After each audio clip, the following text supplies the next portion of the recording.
when we look back 50 years and look at what can we do now, all of us on average have a 15 years longer life expectancy.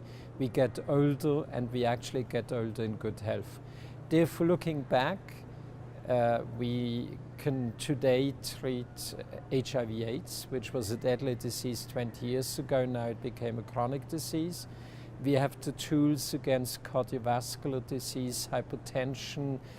We can avoid many unnecessary deaths. Makes me optimistic for the future, because we have at our hands modern science, the biomedical revolution, which also helps us to be able to cure some cancers and to expect more progress in disease such as antimicrobial resistance. We need new antibiotics, but also in diseases such as dementia, Alzheimer, where we don't have a cure yet.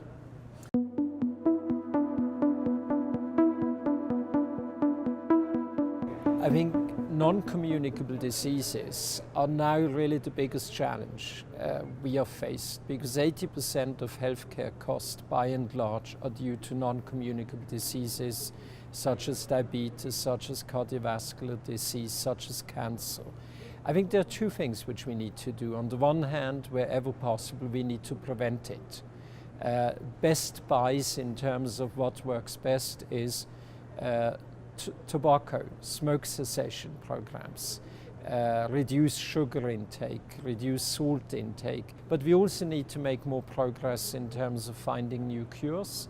And when I look what has already come out of the research laboratories of the industry, I'm very optimistic that we will find new cures and treatment, and we will make further progress.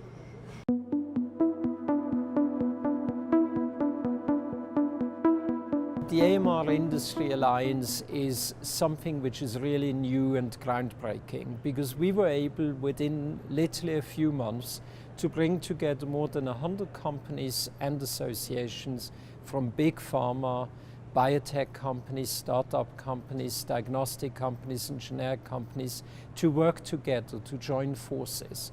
And the recognition is that only working together we will make progress. But also the recognition is, when we talk about antimicrobial resistance, we can't just look at research and development of new antibiotics, new treatments.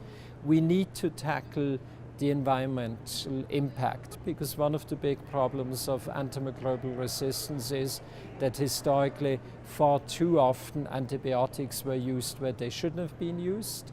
I very much welcome G20 agricultural ministers last year agreed on a ban on using antibiotics for growth stimulation in industrial livestock. So basically all the companies involved in our alliance have access programs, because as a matter of fact, more people today are still dying from lack of access to antibiotics than people dying from antimicrobial resistance.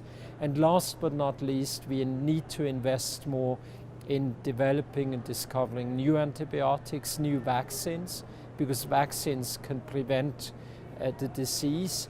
And there we need a sustainable economic model which justifies the investment.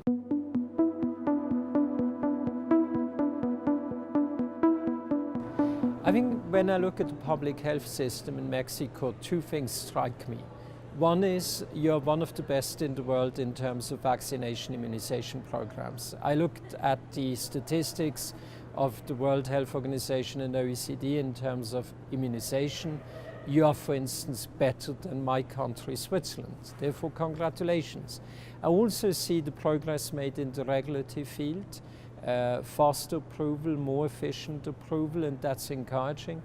On the other hand, I also, down to earth, feel that one doesn't invest enough in health. And I deliberately use the term invest, because often we see healthcare spending as a burden on our society, as a drain on our economies.